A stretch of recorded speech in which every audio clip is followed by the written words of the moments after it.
Well, hello everyone, and welcome to this Microsoft Teams Channels and Files Level 100 training session. It's great to have the Scottish Tech Army back with us. Thank you so much.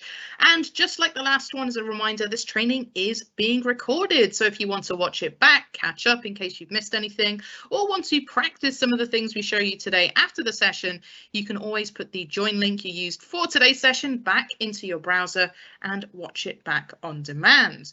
If you want to join anonymously as well, you are welcome to sort of log out of your Teams if that's how you've joined and log into this with a private web browser, choosing to join anonymously from the web, although it doesn't make an awful lot of difference on our side how that sort of affects us.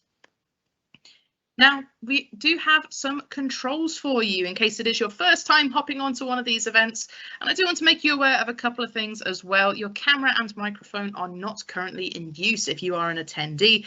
So we can't see or hear you. Get yourselves nice and comfortable. But it does give you a lot more control over how you actually watch the stream. It allows you to play or pause at any time. So if you need to take a break, maybe grab a glass of water or perhaps answer the door, anything like that, just feel free to pause whenever you wish, and when you hit the play button again, you'll resume from where you paused. You can also change the volume, of course, using the speaker icon, and you can even rewind the events in case you've missed anything, just by clicking and dragging the white dot, making its way across the bottom of the player to the left. And when you want to catch up with us live, hitting the live button next to the timer. If you're watching this back on recording, you can even use that white dot to jump between different parts of the recording as well. Towards the bottom right, a few more controls for you. You have the CC button with a square around it that will allow you to turn on captions for the events to follow along with. We have the settings cogwheel, also towards the bottom right, that allows you to change those captions and also up the video quality. So if things are looking a little bit blurry on your end, do make sure to up that to 720p. Finally, we have the two-sided arrow that allows you to focus in on the presentation today, although this will get rid of your Q&A, which I recommend you get familiar with first of all. If it's not visible on the right-hand side of your screen already, you can click the question mark with two speech bubbles around it in the top right. This will pop out this Q&A panel. And there's a couple of sections in there you need to know about. There's the featured section towards the left. This is the public area where we post any announcements, any links that you may need, anything at all for everybody to see. And also where we can share out some of your questions to answer publicly for everybody. On the right-hand side is the My Questions area, and this is where all of your questions will go first, where our moderator can choose to perhaps privately reply, or again, move that question into the featured section and reply there. So do check both if you're looking for your answers. Towards the bottom, you can pop in your name next to this little person if you wish, ask your question in the box below, and if you're feeling a bit shy, you're welcome to tick the post as anonymous option, we don't mind. But once you're all set here, send it away to us using the little paper plane in the bottom right of the screen. As a reminder, this is Microsoft Teams Channels and Files, which means we'll be focusing on channels, channel management, and also how files work inside of channels. Your Q&A is the best way to get in touch with us. Please do use that throughout the session. I'll be checking in with it periodically. And your microphone, camera are not in use, so get yourselves nice and comfortable. But who's with you today? Well, you might recognise my voice. My name is Catherine. I'm a Microsoft Training Associate from the London Oxford Circus team, but I'm not alone. I'm also joined by my lovely moderator and good colleague, Candy. Candy, would you like to introduce yourself and let people know your role today?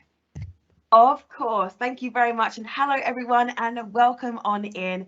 My name is Candy, and I'm also one of the training associates at the London Experience Centre. Today, my role is a moderator, meaning I'll be in that Q&A here to answer any questions that you may have. So please post away. I'll be here in the background for you. Amazing. Thank you so much. So do keep her busy with your questions. One thing I will highlight, there is about a 20-second delay from our side to when it reaches you. So if you are asking a question, do try and be specific, just in case we've moved on to a different section by then. Awesome. So what is our agenda for today? Well, it's all about channels and files with a key focus on channels and things like management, team management, and roles within a team. And because the team is a way for us to organise a large group of people in a shared space, it is important to know those different roles. It can be a great way to share resources across sort of public or private channels. Within reason as well, you can allow people outside your organisation to participate if that is an option for you within your org. And there is the possibility of integrating some apps from Microsoft into your team as well. So very useful and a great way to build out a proper workspace for this group of people. And of course, it wouldn't be M365 if we weren't able to do file sharing on the cloud. So yes, we can share people with people inside the team. We can co-author documents in real time, working on them together directly inside of Teams. We don't need to even move into different Office apps if we don't want to. And there is version history maintained here too, so we can go back in and perhaps restore anything if someone's made a change we're not too happy with. We're also going to show you how you can manage the access to files shared in a channel as well. So very handy tips. You may find some overlap from the original Teams 100 here, as we'll be covering a few of the different sections shown there, but a bit more in depth this time. Without further ado, I'm actually going to hop into the demonstration. So for a moment, you're going to see your screen sort of go blank on your side, just while I set up our virtual environment here. And while I do, I just wanted to ask, Candy, have we had any questions already? So the only questions we've had in the Q&A are regarding the attendee link, but if you do have any colleagues that are struggling to join this session, I've also posted in the link into the featured section, so you can share that out as well. And that is everything. Amazing. Absolutely. The more the merrier. Everybody is welcome to help share the knowledge here. So here we are. We're inside of our virtual environment. I am using something called a virtual machine for this. It basically works almost like a separate computer. And that's why you might be seeing Windows 10 down at the bottom here. But Teams works wonderfully with Windows 11. And we're in our demo Teams here. So yes, everything you see here is dummy information. So no worries about privacy or anything like that. And I do want to do a very quick brief tour of navigation, just in case you need a refresher from last time. So we do have our left-hand rail. This shows us all of the different sections of Teams, including activity to catch up on what we've missed, chat to have private one-to-one or group chats, Teams where we can collaborate with a much larger group of people in a shared workspace, calendar to take a look at all of the events that we're a part of and maybe have upcoming meetings, things like that. Calls to see if we've missed any calls, maybe someone's been trying to reach us, or if we have any voicemail. And lastly, we also have the files area, which shows us any files that we've been working on recently in the cloud. Very useful. Again, we'll mainly be staying inside of the Teams section today as we're focusing on channels and files within this context. So, what about this other section here, this list? Well, this is called the Me space, sometimes the navigation space, and allows you to move between different teams that you're a part of, seeing a long list of all the different locations you can go to.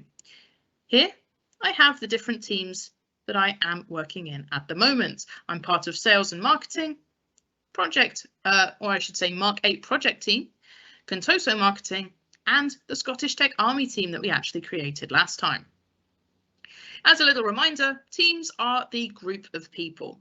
This creates something called an M365 group and basically just allows you to choose permissions for what people have access to inside of the team.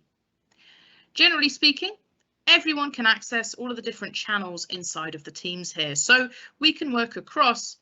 Maybe in my sales and marketing, I can hop into the general channel to see what's generally happening. But if I want to take a look at my monthly reports, for example, I can hop into the monthly report channel instead. While these are accessible to everybody on the team, it just helps us keep our conversations and files relevant to the topic. Below, we can see the Mark 8 project team. This has a lot more channels. Of course, we always have our general channel. This is created every time you make a team and cannot be renamed or removed. But below that, we have the design channel where we can talk all about how that's going. We have the research and development channel and so on and so forth. You can actually create your own channels and it's very customizable. So you can create topics of discussion and areas within your team that you think would be most useful. If you need a refresher on how to create a team yourself, you can go to the Join or Create a Team option down at the bottom, hit Create a Team, and then choose if you want to create a team from scratch, where you can choose exactly who to invite to it. You can set it up yourself. It's very much a blank canvas with no extra channels added. You'll have to add it all yourself, but really good if you want to just get started or you have already a vision for what sort of team you want to create. I can also create a team from an existing M365 group or team. They're basically the same thing. So if my Scottish Tech Army team from before needs a separate team just to go over something a bit different, I can just add everybody from that team already into my newly created one. A bit further below, we have some more options to help you out, such as managing a project. These are kind of use cases for your team and come built in with different channels and applications already attached to it. For example, if I wanted to have something around managing volunteers, I can see the channels it's going to add for me, such as announcements, reporting, management, opportunities, and even the apps that team is going to have installed as part of my team as well. We'll be touching on these a little later. Things like OneNote to help us organise our time, or maybe Power BI to see what sort of reporting is happening. I could hit next here to continue with the process, but as we've already created a team, I think we can just stick with this one here. This was created from scratch last time, and I'm going to show you sort of how you can manage your team if you are a creator. So there are different roles within the team. Let's head over and take a look at them. So if we ever want to manage the team that we're a part of, if we are an owner of the team, you know, if we've created it or we've been promoted to owner by somebody else, we can hover over the team, go to the ellipsis, and then choose Manage Team from the option below. This allows me to see exactly who is a part of the team. This section is split into different tabs across the top for managing different aspects of the team. Here we have the Members option. This allows us to see who is in the team itself.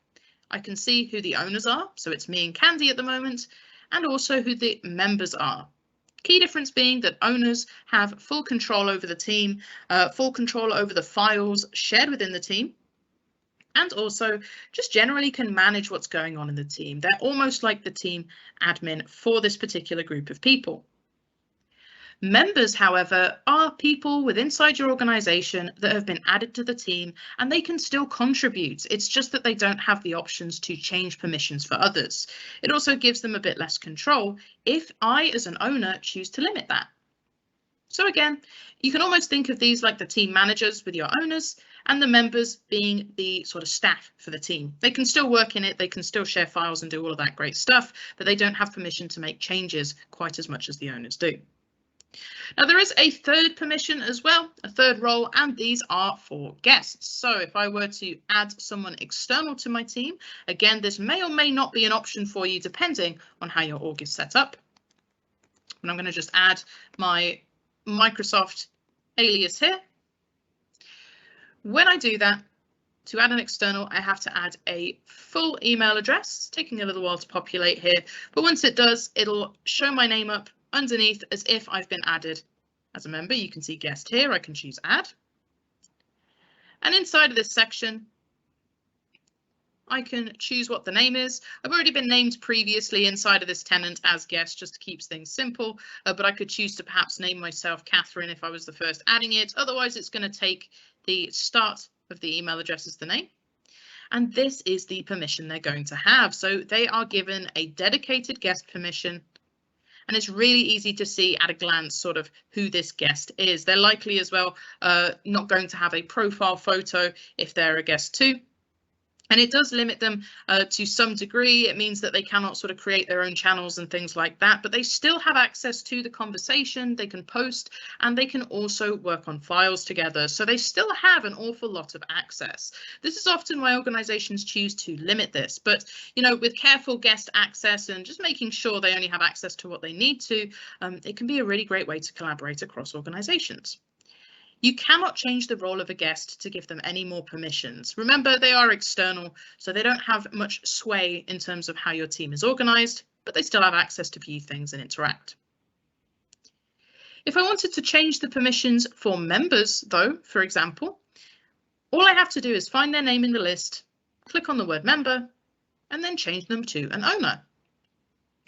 Josie, for example, would now get a notification saying you've been promoted to owner for this team, and they'll be able to now make the same changes we can. They have full control over files, all of that kind of stuff there.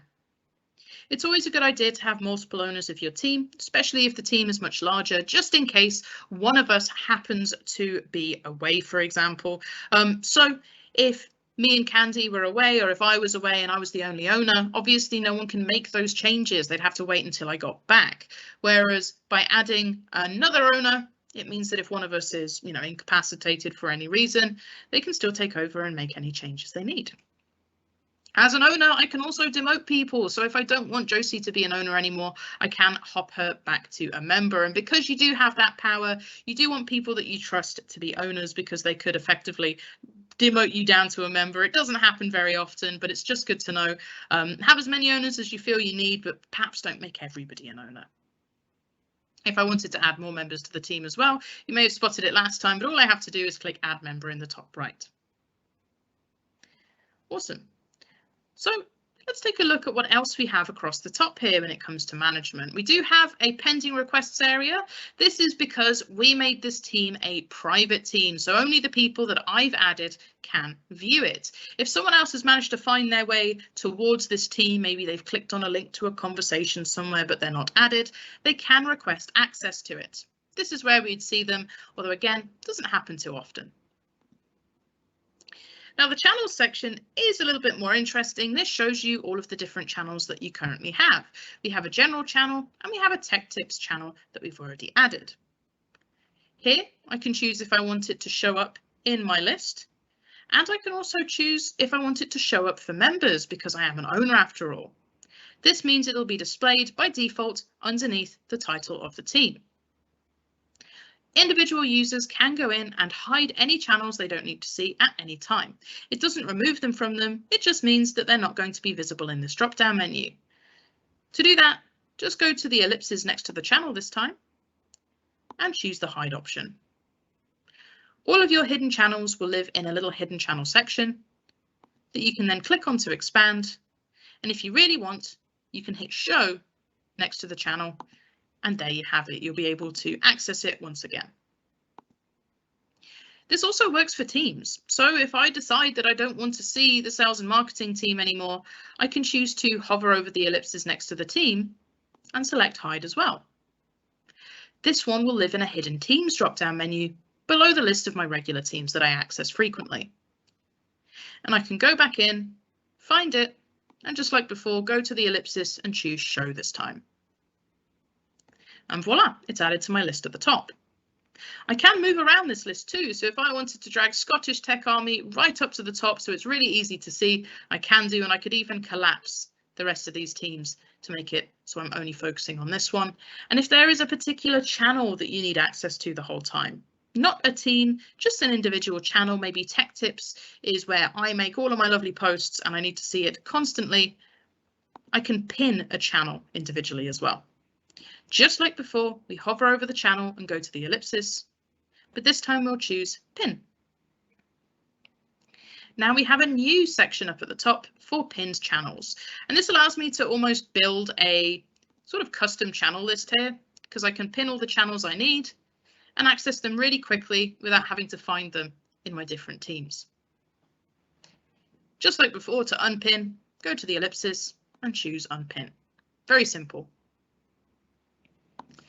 Great, let's go just back into channel management for a little bit more. So again, if we go to our team this time and choose manage team, we'll get taken back to that lovely area, just because I want to highlight the settings tab across the top. Here is where we can choose permissions for different members of the team. So if you find that perhaps someone is, I don't know, posting things that you're not a fan of if you're an owner, or maybe you just want to stop certain types of options for our team members, this is where we can go. I can change aesthetic things like the team picture over here, but we're going to focus on member permissions. By default, all of these will be enabled when you create a team, so it could be good to check here first before you start populating everything. Here we have things about channel creation and allowing things like apps. So do I want people to be able to make their own channels? Perhaps as an owner I don't. Maybe I just want it to be us that creates them. This by default also turns off creating private channels. We'll create a channel in just a moment. Below, do I want members to be able to delete channels? Well, definitely not. I don't want people deleting a channel that I've been working on. And a bit further down, do I want them to add and remove different applications? I think I'll leave this enabled so that people can flesh out the channels however they wish. Custom apps, I think, are going to be a no. For us, I want them to be using Microsoft only apps. And again, same sort of thing here, allowing to update and remove tabs, connectors, and also to delete or edit their own messages. I definitely want to leave these last two enabled just in case someone makes a mistake in one of their posts. I want to be able to give them the agency to go back in and change it. Guest permissions below are much more stringent. So this would be to enable them to create and update channels themselves. Because I've already stopped my members from doing that, it's clear that I definitely don't want a guest doing that. That's really all I can manage when it comes to them, as they're already very restricted. A little bit further down, we have a few more bits and pieces, such as fun stuff here. So do I want people to be able to use GIFs and stickers? Maybe if this is like a super serious channel, I want to turn that off, but I think I'm going to keep this on. However, I am going to change the search mode from moderate to strict, keeping things very family friendly here. Awesome.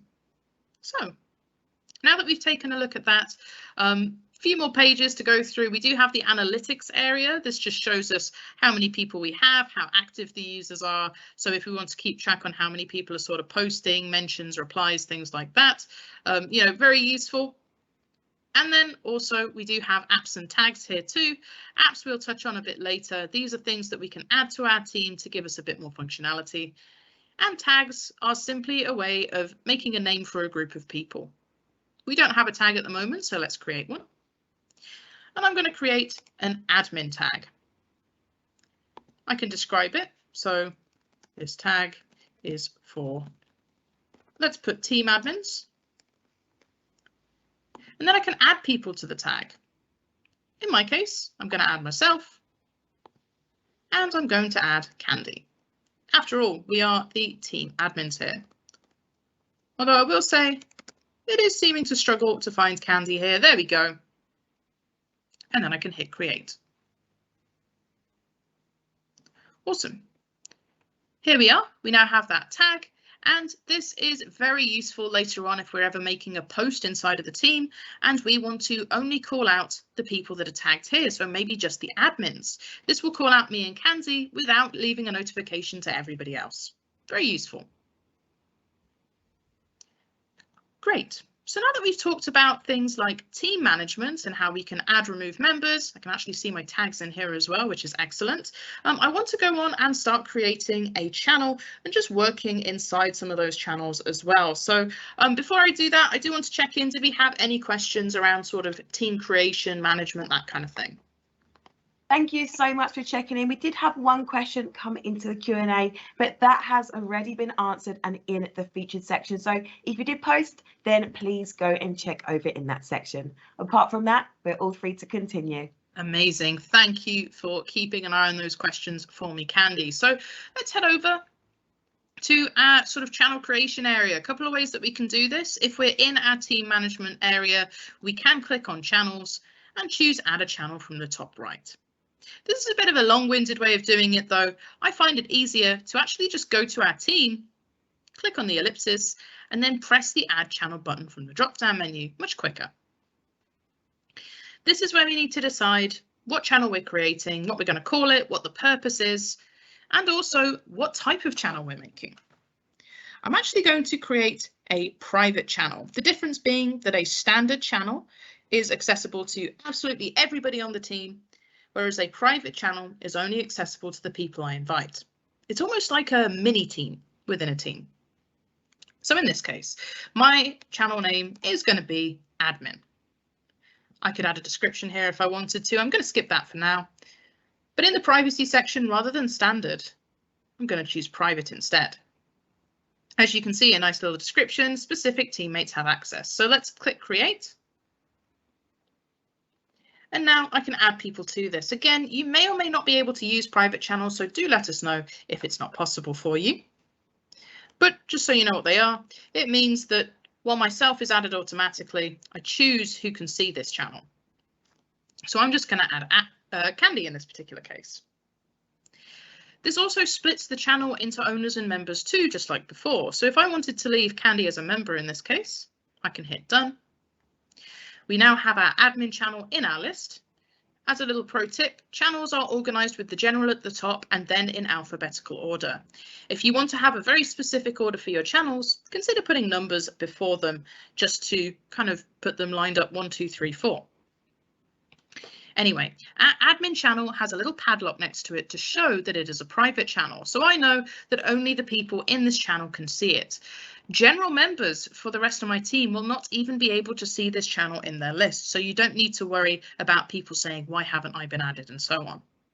This also creates a separate space, kind of somewhat disconnected from the rest of the team, that allows us to have conversations, share files in a private area, and the files are actually stored in its own unique space as well, in a little sort of own of its SharePoint site, which will be relevant later. Really good if you need to have private conversations, particularly as an admin. You know, maybe I want to discuss tech problems here with my colleague. Perhaps I want to discuss, you know, employees that we might have if we're managers in this case. Not the sort of thing I want everybody to be able to look at. As for a standard channel, well, everybody can access that. So this is probably what you'll be creating most of the time, because we want to be sharing the knowledge and the topics of conversation. When it comes to channels, there is a little bit further moderation that you can have as well. So if I want to take a look into the ellipses next to the channel, there is a manage channel section. And as an owner of the team, I can choose who can post messages and things like that. I'm actually going to create one more new channel very quickly just to show where this might be a good use case. So we're going to have an announcements channel. I'm going to make it standard. I'm going to make sure it's automatically showing in everyone's channel list. It's not going to be hidden. Then I'm going to go to the ellipses next to the channel and select Manage Channel. In this case, I'm going to turn channel moderation on. And this allows me to select people who I want to be able to make posts and things like that. By default, the moderators will be the team owners, but I can add somebody else here as well if I want them to also make announcements on our behalf. This is the key thing though. Who can start a new post? Only moderators. So now I don't need to worry about people making their own announcements or having random conversations here. Only I and Candy as moderators are going to be able to make those announcements. It's much more formal in this case, and again just stops people potentially cluttering up quite an important channel. I can even limit their ability to reply to channel messages, pin channel messages, or even, you know, add in connectors and bots and things. And you know what? I think I am going to disable all of these. I want my announcements to be really, really clean. Great. Once that's done, all it does is update that as you go. I can click on announcements to get back into the post. And this is where I can start communicating with my team here, sharing an announcement, same way as we would in a chat message, same way that we sort of showed you last time. So you have your box down at the bottom that allows you to write out your comments.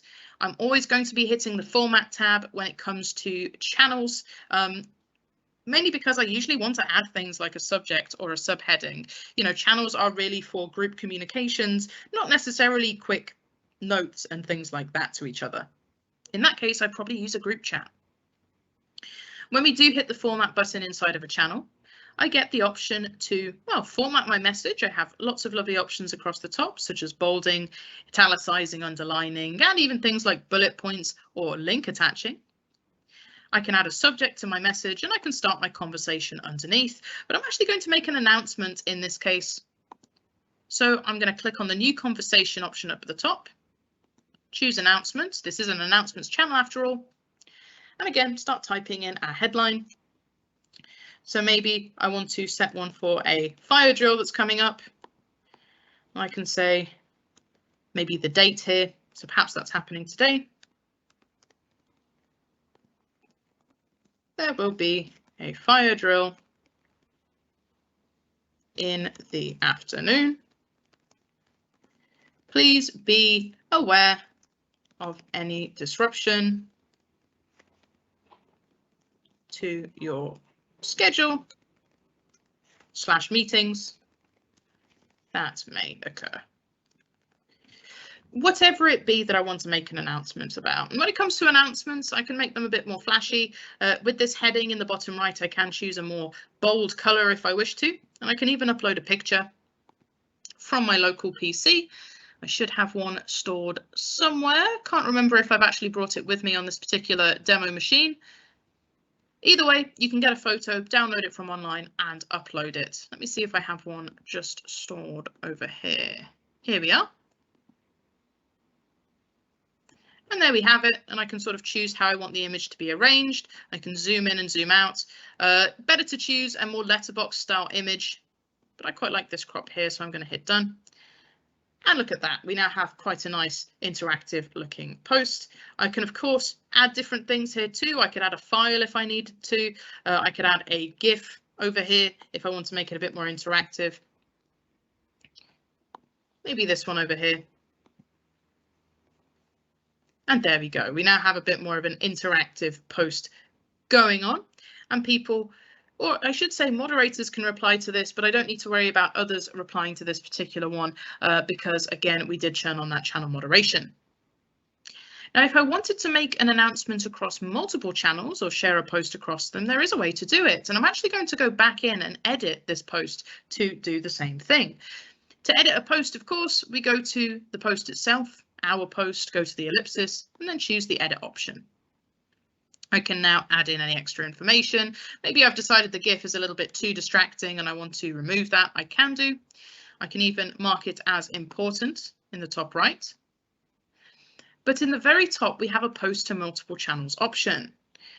When I click that, I can see the channel that it's been added to, and I can select more channels towards the right.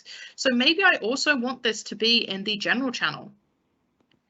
By hitting update, now when I send this announcement across, I'm going to hit tick in the bottom right. I've made my changes. It's now going to appear in both channels for people to see individually, and people can still react to it to let me know that they've seen it and so on. Awesome.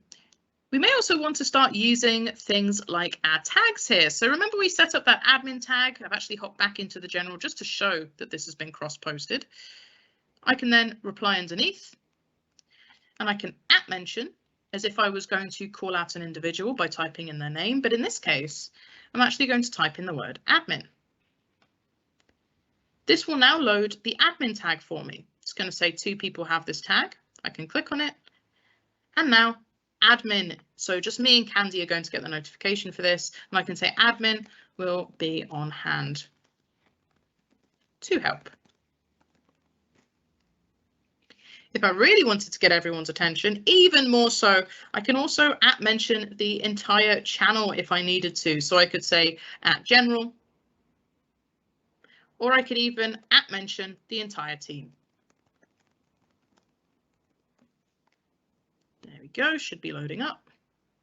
Apologies for it being a little bit slow today. There we go. I can mention the entire team, and that is going to send a notification to everybody as a part of this team. Really good for getting people's attention.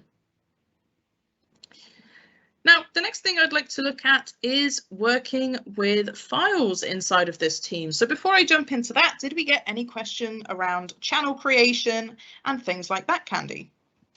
So we did have one question come into the Q&A regarding tags, and I was just replying to that right now, but I might as well say it over on the live session here. So we've got Michael here saying, if I have, say, 50 people on my team and 2 guests, can I create a tag for 50 members and define access using a tag rather than 50 names? That is a great question. Yeah, you can create a tag for 50 people. I believe you can have up to 99 people in a tag, which is very useful. However, tags are really just a way for you to call people out rather than actually defining access by them. So guests do have their own access, members have their own access, and that'll actually be kind of explored in the files section, which we're about to hop into. So in regards to files, we can definitely show you that. But tags aren't for access. They're really just to name a group of people for notifications and @mention. I hope that helps with your question. Did we have anything else in the Q&A? Thank you. Thank you very much. And that was everything in the Q&A. We're all free to continue. Amazing. Thank you so much. So great question about access. That is going to be very relevant as we start looking at files to upload here. So In this case, if I open my Files tab across the top, I can see any files that have already been shared in this particular channel. Each file location in this channel is actually separate. So Announcements has its own files. Think of it as like a folder. So Announcements has a folder, Tech Tips has a folder, and General has a folder. Because Admin is a private channel, its file location is actually a completely different document library. It's still linked to the team. It's more like a sub-team here, but it does mean that you won't necessarily be able to do as much collaborative stuff here. It's very much just for files that only need to be accessed by these members. Uploading a file can be done in a couple of ways, no matter where it is. I can start a new conversation and add it as an attachment. Or if I just want to upload a file, I don't need to make a post about it. I can go to the Files section and click the Upload option. Now, the file location for this, if it's inside of a channel, is not actually inside of Teams. Teams doesn't save your files to the cloud. It's more a way to access them. Files shared within Teams channels are actually stored on a SharePoint site. SharePoint functions kind of like an intranet for your organization, and it's kind of the backbone to actually a lot of the things like access that you've been talking about, and also file storage in particular. When you create a team, you actually create a SharePoint site and some different resources with the team as well, such as a shared notebook and this lovely document library. I'm going to upload a file just to show you what that looks like. I can choose upload. You can see I can select it from anywhere, whether it be in my cloud storage that I have synced down, whether it be a local file such as the demo document I have in my downloads here, which I'm going to pop in. When I start uploading a document, I'll get a nice little arrows chasing each other in the top right to show me that it is syncing. It's going to tell me when it's uploaded. And there we go, we can see it here too. Any new documents that have been uploaded recently will have these three little bangs on the left corner just to show us that it is new. And I can see when things were last modified and who modified them too. When it comes to files as well, of course, we do have a few more options at the top, such as creating a brand new file inside of this location. It'll just open a blank worksheet for you, like a Word document or an Excel, and you can start creating straight here. We have the sync option, which allows you to sync up this particular document library to your File Explorer to access offline. One thing I will say about this is that it's going to look like your organization on the left with a little skyscraper symbol. And when it comes to your documents here, while they are maybe available offline in your own File Explorer, they are still going to be syncing with the online library. So if you delete anything from here, it's going to delete it from everybody else's SharePoint site as well. So do be a little bit cautious when making changes or deleting. Just because it's in your File Explorer doesn't necessarily mean that you're the only one with access to it.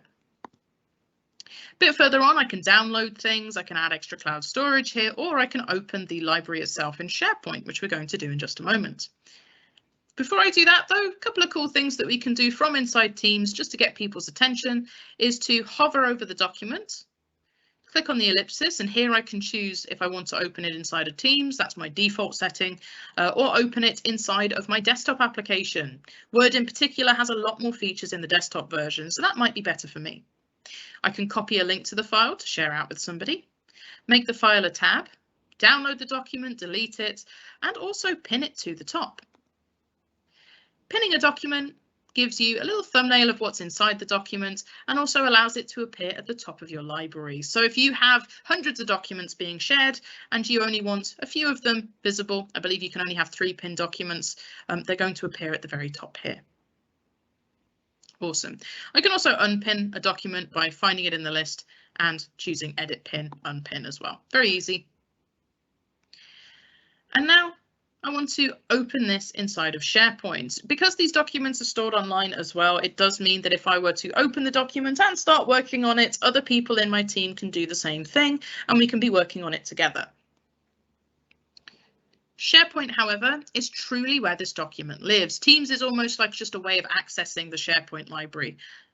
And if I open in SharePoint, it's going to open up my browser. It might even ask if I'm logged in, if I'm not already logged into my web browser. So do check in the top right if you're using the correct work account here. and it will take me to the document library straight away. Notice how these are almost identical to the one inside of our Teams, and that is because they are the same place. But because this is the true location of where these documents are stored, it actually gives us more opportunity to manage the access. So while our ribbon across the top looks very similar, when we hover next to the documents and click on the ellipsis, we now have a lot more options, such as being able to directly share the document out, manage the access, which we'll come back to, and even take a look at the version history or set up alerts when a document changes.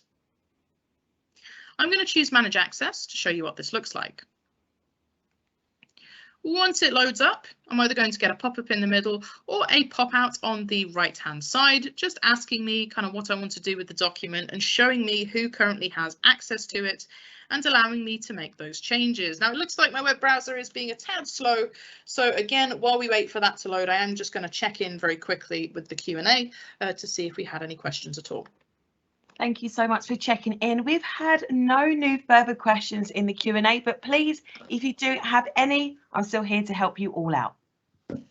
Amazing. Thank you so much. Let me give it another go. I'm going to see if I can open this document in SharePoint directly. Might help us. If not, what I may have to do is swap over to a slightly different demo environment. I do apologize about this. Again, it's usually whip sharp. It is one of the problems with using a demo environment sometimes inside of Teams. It does make the internet connection a little bit patchy, especially as we are on a local call here as well. I'm going to try one more time to just reload it. Ah, bad time to reload. We did have it just there. Let's pop that away. Hopefully that sort of refreshed it a little bit. We're going to manage access one more time. Here we go. And this is what you're going to get. Now, previously, when you went to manage access, you actually got a side panel pop out, which I'll be frank with you, didn't look the best and is also kind of confusing, especially if you've also been using OneDrive before. This, however, is how we manage access to our team documents with this lovely pop out. I can choose to either create a link to share the document or actually see any links that have been created. So I don't know if Candy's gone and created a link to this document and shared it with somebody else, and I take a look at it and I think, goodness, I don't want that link to be there. I do have the flexibility to remove that. A bit further below, this is where we have our access to the file sort of directly. And as you'll see, the owners of the team, who are the owners of the SharePoint site, always have full access, full editing access, changing permissions, everything like that. There is no way to remove an owner's access. However, below that, we have a couple more options. We have visitors to the site, which are our guests in this case. And to the right, I can see what sort of access they have. So currently, my guests can only view the document. They can't make any changes, but I can allow them to edit if I wish. I can also stop sharing the document entirely with them if I wanted to. And by doing this, all of my members and myself, we can still access and see the document. But if any guests, so a guest account added, clicked on that document, if they could even find it, then they would get an access denied area there. So that's how you can kind of remove and add access individually. You can also change member access to. Maybe I want to make this particular document view only for our members. If this was a policy, for example, maybe a fire safety sheet, I don't really want people going in and changing that, but they still need to be able to see it. I can change it to can view. And there is an advanced button underneath that takes you to the options to really truly manage your access, grant permissions, increase, unique permissions, although I will say, as you can see, this is very much a SharePoint sort of training now, and it can go a little bit in depth. A quicker and easier way to add people to it is to grant direct access. So I can do that by hitting the little plus here. Now I can grant access to either a group of people or an individual. So in your use case where you said maybe you don't want access for a couple of guests, you can just choose to either stop sharing it with guests, or if it's only one particular guest you want to have added, you can give them direct access by adding their email here too. If you really, really wanted to, although I think it would be a little bit laborious, you could remove the member access the sort of general access for all members, and then individually add each person to configure their access separately. So let me think, who is in my organization? Here I can grant direct access to Claudia. I can send her a message and notify her, and I can choose if she can edit or view this particular document. I'm going to keep it on Can Edit. I'm going to make sure she's notified, and I'm going to grant access. Now, once that's happened, she would be able to find this document. You know, I could share a link to her, whatever it may be. She's able to go into this document and make changes, and she will appear as an individual on my list of people that have direct access. And then I could go in and maybe make it view only or stop sharing with her altogether. So that could be your way around getting specific access. All you really need to know is that generally members will have editing access by default unless you go and turn it off, and owners will always have access. Hopefully that's helped when it comes to access. I'm going to check in. I know I've been checking in quite recently. Did we have any more questions around things like access management? We've had no new questions in the Q&A about access management, so we're all free to continue. Perfect. So when we think of documents online, you're probably aware that all of these are auto-saving and they can be edited by multiple people at once. So if I were to click on the document, whether that's inside of Teams or inside of the SharePoint, they are the same location, the same document, I can start making changes maybe to this office guidelines document. If Candy were to jump into exactly the same document called demo document, she would be able to make changes with me as well. Now, if she was making some changes and I decided that I didn't like any of the changes, maybe I want to go back to the original document, thank you so much for hopping in, Candy. I can see, you know, she's in the document. I can see her cursor where she's working. I can also see her name up in the top right, and I can even go to location. I can see she's making some highlights here, probably showing me what's important in this particular case. It's going to, you know, perhaps I don't want this to be highlighted. You know, this is looking a little bit messy now. I want to actually go back to one of the earlier versions of the document, or goodness forbid, perhaps someone's come in and accidentally deleted a whole section of it. It does happen. And because that autosave is on, it does mean that it's syncing all of those changes as we go. But no fear. Once everyone has left the document, it's in its final kind of saved state, I can actually go to the File section, go to Info, and then take a look at version history. Now I can see the different versions available for the document. I can expand it to see what modifications were made. So I can see our original document down at the bottom, and our most recent version is the one that Candy has made the changes on. And if I do click Show Changes as well, it'll give me a little bar on the left-hand side showing me what's been changed. If I wanted to as well, I can even download this particular version of the document. I can save it as a copy if I wanted to keep Candy's changes, but maybe revert to the original one. Lots of flexibility here. But if I want to restore this to the one that the document is going to be when people first click on it, I'm going to hit the option over here for the older document, and I'm going to choose Restore. This doesn't necessarily replace or get rid of the other versions. It just basically bumps it to the top of the version list. So this is the one that people are going to be accessing. This is kind of our third version, our latest version here. And if we go to Info and Version History, we should be able to see some of that. You can see I have restored to this particular one. Very useful. There is a quicker way of doing this too, although I will say it can be nicer to open up the document itself to actually really see what the changes are doing.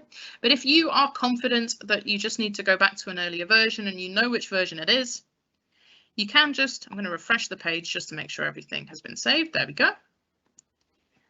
I can go to the ellipses on the document and go to version history too. That's going to load up, and as you can see here, we do get a list of the different versions as they've been modified, really showcasing that even though we restored to the original version, it has actually created a new one. So if I did want to go back in and add Candy's changes, you know, I can do. If I really wanted to get rid of this and I think that version has no place being here, I can choose to delete a version as well. This will send it to my recycle bin inside of SharePoint. And yes, SharePoint does have a recycle bin. So if you do delete a document as well, or you're struggling to find something, inside of the SharePoint page, there's a recycle bin at the bottom. And this will show me things that we have removed. I can tick them, and I can restore them if I need to bring them back. So generally speaking, it is fairly difficult to lose things when you're storing them on the cloud, but if someone did come in and delete it for whatever reason, you can go back in and find it. If you can't find it here, there may be a second stage recycle bin enabled for your organization. And generally the recycle bin, I believe, lasts for 93 days unless it's been changed. So probably better to restore things as they're deleted as quick as you can. Great, that's kind of the SharePoint section of our presentation. I know we don't have too long left, so I'd like to just touch on adding some apps to our teams now that we understand kind of files, where they're stored, how the access works, and generally how we can get full control over them and get us a lot more options by opening them in SharePoint. But before I do, any questions around SharePoint access, whatever it may be?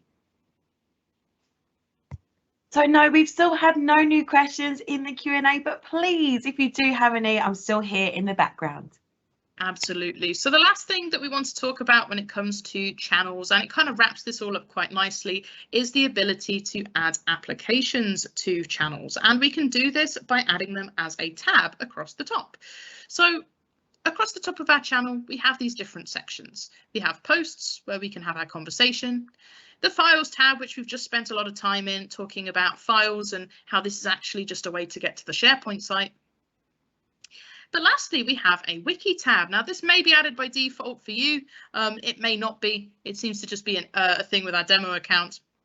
But if I wanted to remove a tab or edit a tab, I can right click it, rename it, see about it, or remove it, which I'm actually going to do in this case. I don't want to use the wiki app for this. I'm actually going to use a different app here, and to add a tab as an app as a tab, I should say, all you have to do is click the plus button and then choose which app you'd like to add. This is one of the fuller lists of apps. You may only be limited to Microsoft apps, but they are probably some of the best to be using inside of Teams anyway. And I have a couple of options. I can either add an app such as OneNote if I wanted to have a shared notebook. I could add a SharePoint document library from another team if I needed to help us share files. I could add an entire SharePoint site. I could add a website, which could again link to SharePoint. There's lots of ways to configure this, but I can also add an application like Word. Now, that is not going to give people access to a copy of Word that they can open and start working on. That's what the Files tab is for. But this allows me to pin a Word document as an app, as a tab across the top. By clicking on Word here, I can now see my document library in my general channel. I can even back up a little bit if I want to see some more locations. I'm going to stick with general. Maybe I want that working from home procedure to be pinned so everyone has really clear access to it. I might even want to make a post to the channel that I've added it as a tab. You know what, I think I will. And then I can hit save. Oh, first things first, and I always forget to do this. You want to rename your tab as well. So this is work from home procedure. If you do forget to rename it like I do, you can rename it afterwards. It's no problem. I'm going to hit save here. And now we have that lovely work from home document that we had earlier available as a tab across the sort of area here. So now we can go in, we can, you know, as owners, we can go in and make changes, but also I can really easily access it. I don't need to scroll through a massive list of files. It's just straight away accessible up here. And of course, as it is the same document, it inherits all of the access from the document itself there. Awesome. Now, if I wanted to rename the tab, all I have to do is go to the drop-down menu next to it. I can choose rename, I can choose settings for the tab, I can see about the tab, or I can remove the tab, but I can also expand this tab, reload it, or copy a link to it as well. Another example of a useful tab that could be good for you, and another sort of basic tab to add, could be a website. So let's add Bing in this case. I want a Bing search to be really easily accessible for my colleagues, so I'm just going to go over to Bing here. You may wonder why I'm not just typing in bing.com. Well, you do need this HTTPS. You do need the full email address of where you want to send people to go, the web address, sorry. And then I can paste the URL into this. It'll check if it's correct. If it's not supported or you've missed a spelling, it will often say, no, that's not a correct link. It's even given you a tip. It needs to start with that HTTPS. It needs to be a secure site. But once it's done, we can hit save. And now we have Bing as a tab here. So if I needed to search something quickly inside of my team, I have a search available for me right now. So maybe I'm going to choose, I don't know, what did we have? Work from home, something like that. Inside of my Bing, it's logged me in individually to my Bing as well. And because I'm logged in with my work, little tip for you, there is a work search inside of Bing.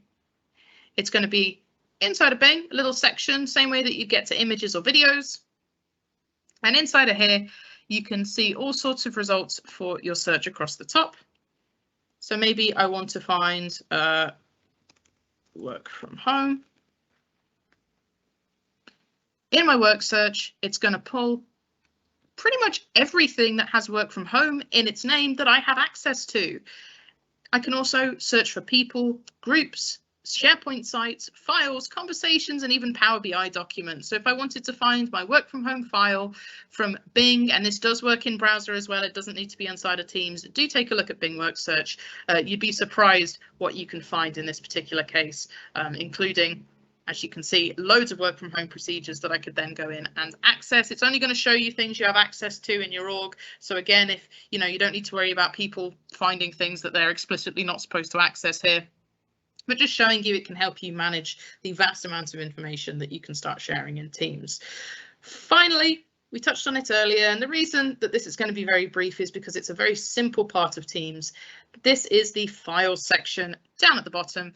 If you've been working on a file recently and you need to remember, find it again, you can go to your Files section. There's the recent area here. So I can see everything that I've been working on in timestamp. I can see when it was modified and where it's stored. In this case, Scottish Tech Army Channel and General. I can look at files shared in Teams directly. So plenty to do over here. I can see any downloads that I may have done from inside of Teams as well. And I can even quickly open my downloads folder. And finally, I do have access to my OneDrive personal cloud storage. So not my shared one, but my personal cloud OneDrive storage inside of Teams directly too, if I wanted to work in it. Although I must admit, I do prefer to access it from File Explorer myself. Awesome. That's pretty much it for Teams and channels. I wanted to check in before we go, any other questions around files, channels, access, adding tabs, all of that stuff? So we still have no new questions in the Q&A, but I have posted in that feedback link right in the featured section. Amazing, thank you. And I'm going to actually open that up now alongside you, as yes, we would absolutely love to have some feedback from you today, just to see what you thought of the session, especially channels and files. It's a bit of a newer agenda, so we're really looking for feedback here if you have the time. The top one at the top is going to be our overall score, so how you thought of the session in general, if you enjoyed it. And they do tend to rate us, I would say, fairly critically here at Microsoft, so anything below an 8 for us is considered a failing session. It was completely useless, you hated it. So hopefully if you thought that it was at least okay, we'd get an 8. If you actually enjoyed it or you found it useful, a 9 would be great. And of course, if you really loved it and you're looking forward to the rest, we'd always ask for a 10 if you're willing to give it. But do be honest. Below, we have what you thought of my speaking presentation style, with 1 being it was absolutely awful and 10 being it was really good. And lastly, how good was the content here? 1 with it being not very helpful at all, and 10 being very helpful, just what I wanted. A bit further down, you can give us more information, such as what was most valuable to you, what you might have wanted to spend a bit more time on, what was least valuable to you, what you wanted to skip over, and finally, any just general comments for us, me and Candy, sort of, I guess, Microsoft training in general. We do like to take a look at these after sessions just to see how we can improve on the next one. So please do let us know. It's all anonymous. So if we see you in another session, we're not going to know who said what. Don't worry about that. So let us know what you thought. Otherwise, I want to say a massive thank you for joining us this time. Do check out the Q&A for any answers that I may have missed, and also for any helpful links as well. I'm looking forward to seeing you on our future sessions. And yeah, I hope you enjoy the rest of your week. Goodbye, everyone.